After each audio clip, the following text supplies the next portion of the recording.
Hi friends, ಎಲ್ರಿಗೂ ನಮಸ್ಕಾರ. Welcome back to my channel. ನಾನಿವತ್ತಿನ ದಿನ ಅಲಸಂದಿ ಕಾಳಿನ ಒಂದು ಸ್ಪೆಷಲ್ ರೆಸಿಪಿ ಆಗಿರುವಂಥ ವಡೆನ ಯಾವ ರೀತಿ ಮಾಡ್ಕೊಳ್ಳೋದು ಅಂತ ತೋರಿಸ್ಕೊಡ್ತಾ ಇದ್ದೀನಿ.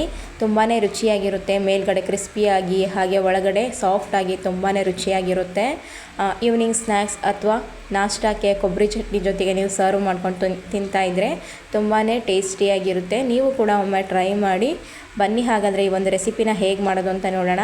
ಅದಕ್ಕಿಂತ ಮುಂಚೆ ಇನ್ನೂ ಯಾರು ನನ್ನ ಚಾನಲ್ನ ಸಬ್ಸ್ಕ್ರೈಬ್ ಮಾಡ್ಕೊಂಡಿಲ್ಲ, ಪ್ಲೀಸ್ ಬೇಗ ಹೋಗಿ ಸಬ್ಸ್ಕ್ರೈಬ್ ಮಾಡ್ಕೊಳ್ಳಿ. ಹಾಗೆ ಪಕ್ಕದಲ್ಲಿರುವಂಥ ಬೆಲ್ ಐಕಾನ್ನ ಕ್ಲಿಕ್ ಮಾಡಿ. ವಿಡಿಯೋನ ಸ್ಕಿಪ್ ಮಾಡಿದೆ ನೋಡಿ. ಓಕೆ ಫ್ರೆಂಡ್ಸ್, ನಾನಿಲ್ಲಿ ಅಲಸಂದಿ ಕಾಳನ್ನು ಒಂದು 4 ಅವರ್ ಚೆನ್ನಾಗಿ ನೆನೆಸ್ಕೊಂಡಿದ್ದೀನಿ. ನೋಡ್ಬೋದು 4ರಿಂದ ಒಂದು 5 ಅವರ್ ನೆನೆಸ್ಕೊಳ್ಳಿ. ಟೈಮ್ ಇಲ್ಲ ಅಂತಂದರೆ ಸ್ವಲ್ಪ ಬಿಸಿನೀರನ್ನು ಕಾಯಿಸ್ಕೊಂಡ್ಬಿಟ್ಟು ನಂತರ ನೀವು ಒಂದು 2 ಅವರ್ ನೆನೆಸ್ಕೊಂಡ್ರೂ ಬೇಗ ನೆನೆಯುತ್ತೆ. ಈಗ ಇದನ್ನು ನಾನು ಒಂದು ಮಿಕ್ಸಿ ಜಾರ್ಗೆ ಹಾಕ್ಕೊಳ್ತಾ ಇದ್ದೀನಿ.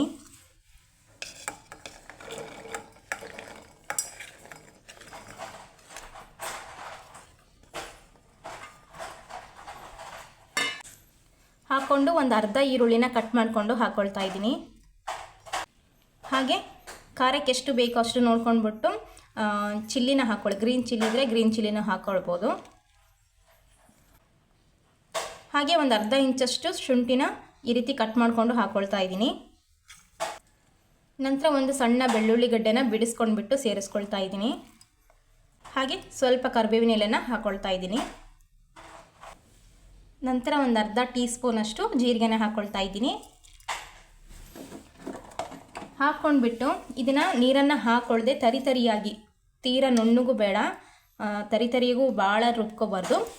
ನಾನು ತೋರಿಸ್ತೀನಿ, ಆ ರೀತಿ ರುಬ್ಕೋಬೇಕಾಗುತ್ತೆ. ಓಕೆ ಫ್ರೆಂಡ್ಸ್, ನೋಡ್ತಾ ಇರ್ಬೋದು ತುಂಬ ತರಿಯೂ ಅಲ್ಲ. ಈ ರೀತಿ ಸ್ವಲ್ಪ ನಿಮಗೆ ನೀರು ಬೇಕು ಅನ್ಸಿದ್ರೆ ಒಂದು ಅರ್ಧ ಗ್ಲಾಸ್ಗಿಂತ ಕಡಿಮೆನೂ ನೀರನ್ನು ಹಾಕ್ಕೊಂಡ್ಬಿಟ್ಟು ಈ ರೀತಿ ಗಟ್ಟಿಗೆ ರುಬ್ಕೋಬೇಕಾಗುತ್ತೆ. ಇದಕ್ಕೆ ನೀವು ಸ್ವಲ್ಪ ಕೊತ್ತಂಬರಿನ ಆ್ಯಡ್ ಮಾಡ್ಕೊಳ್ಳಿ, ತುಂಬಾ ರುಚಿಯಾಗಿ ಬರುತ್ತೆ. ಒಂದು ಬೌಲಿಗೆ ಎತ್ತಿಟ್ಕೊಂಡ ನಂತರ ಒಂದು ಚಿಟಿಕೆಯಷ್ಟು ಸೋಡಾನ ಹಾಕ್ಕೊಳ್ತಾ ಇದ್ದೀನಿ. ಹಾಗೆ ರುಚಿಗೆ ಎಷ್ಟು ಬೇಕೋ ಅಷ್ಟು ನೋಡ್ಕೊಂಡ್ಬಿಟ್ಟು ಉಪ್ಪನ್ನು ಸೇರಿಸ್ಕೊಂಡ್ಬಿಟ್ಟು ಒಂದು ಸ್ವಲ್ಪ ಚೆನ್ನಾಗಿ ಮಿಕ್ಸ್ ಮಾಡ್ಕೋಬೇಕು.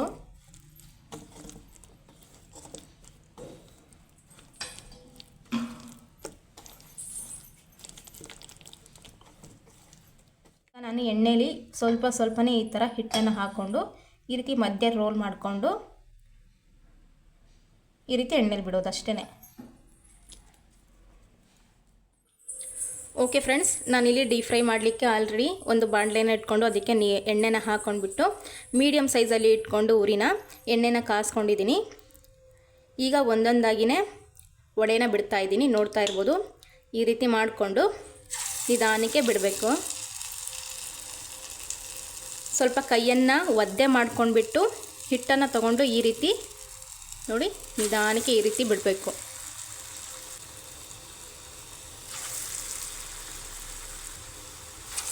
ಕೈಯನ್ನು ಒದ್ದೆ ಮಾಡ್ಕೊಳ್ಳೋದ್ರಿಂದ ಹಿಟ್ಟು ಕೈಗೆ ಅಂಟೋದಿಲ್ಲ, ಈಸಿಯಾಗಿ ವಡೆನ ಬಿಟ್ಕೋಬೋದು. ನೋಡಿ ಈ ರೀತಿ ನಿಧಾನಕ್ಕೆ 2 ಸೈಡು ಗೋಲ್ಡನ್ ಕಲರ್ ಆಗೋ ತನಕ ಊರಿನ ಲೋ ಟು ಮೀಡಿಯಮ್ ಫ್ಲೇಮಲ್ಲಿ ಇಟ್ಕೊಂಡ್ಬಿಟ್ಟು ಚೆನ್ನಾಗಿ ಫ್ರೈ ಮಾಡ್ಕೋಬೇಕು. ಓಕೆ ಫ್ರೆಂಡ್ಸ್, ನೋಡ್ತಾ ಇರ್ಬೋದು 2 ಸೈಡು ಚೆನ್ನಾಗಿ ಗೋಲ್ಡನ್ ಕಲರ್ ಆಗೋ ತನಕ ಫ್ರೈ ಮಾಡ್ಕೊಂಡಿದ್ದೀನಿ. ಹೇಳಿದ್ನಲ್ಲ, ಊರಿನ ಲೋ ಟು ಮೀಡಿಯಮ್ ಫ್ಲೇಮಲ್ಲಿ ಇಟ್ಕೊಂಡ್ಬಿಟ್ಟು 2 ಸೈಡು ಚೆನ್ನಾಗಿ ಬೇಯಿಸ್ಕೊಳ್ಳಿ. ಅಂದರೆ ನಮಗೆ ಮೇಲ್ಗಡೆ ಕ್ರಿಸ್ಪಿಯಾಗಿ ಒಳಗಡೆ ಸಾಫ್ಟಾಗಿ ತುಂಬ ಚೆನ್ನಾಗಿ ಬರುತ್ತೆ. ಇದನ್ನು ನೀವು ಈವ್ನಿಂಗ್ ಸ್ನ್ಯಾಕ್ಸ್ ಜೊತೆ ಹಾಗೆ ಬೆಳಗ್ಗೆ ನಾಷ್ಟ ಜೊತೆನೂ ನೀವು ಚಟ್ನಿನ ಸರ್ವ್ ಮಾಡಿಕೊಂಡು ಕೊಬ್ಬರಿ ಚಟ್ನಿ ಜೊತೆಗೆ ತಿಂತಾ ಇರ್ಬೋದು. ತುಂಬಾ ರುಚಿಯಾಗಿರುತ್ತೆ. ನೋಡಿದ್ರಲ್ವ ಫ್ರೆಂಡ್ಸ್ ಈ ಒಂದು ರೆಸಿಪಿನ ಹೇಗೆ ಮಾಡೋದು ಅಂತ. ಈ ರೆಸಿಪಿ ನಿಮಗೆ ಇಷ್ಟ ಆಗಿದೆ ಅನ್ಕೋತೀನಿ. ಇಷ್ಟ ಆಗಿದ್ದರೆ ಪ್ಲೀಸ್ ಲೈಕ್ ಮಾಡಿ, ಶೇರ್ ಮಾಡಿ, ಕಮೆಂಟ್ ಮಾಡಿ, ಹಾಗೆ ಸಬ್ಸ್ಕ್ರೈಬ್ ಮಾಡಿಕೊಂಡು ಸಪೋರ್ಟ್ ಮಾಡಿ. ಓಕೆ ಫ್ರೆಂಡ್ಸ್, ಇವಾಗ ನಾನು ಇದನ್ನು ಎತ್ತಿಟ್ಕೊಳ್ತಾ ಇದ್ದೀನಿ. ಹಾಗೆ ಫ್ರೆಂಡ್ಸ್, ಸಿಗ್ತೀನಿ ನೆಕ್ಸ್ಟ್ ವಿಡಿಯೋದಲ್ಲಿ. ಅಲ್ಲಿವರೆಗೂ ಎಲ್ಲರಿಗೂ ಬಾಯ್, ಟೇಕ್ ಕೇರ್.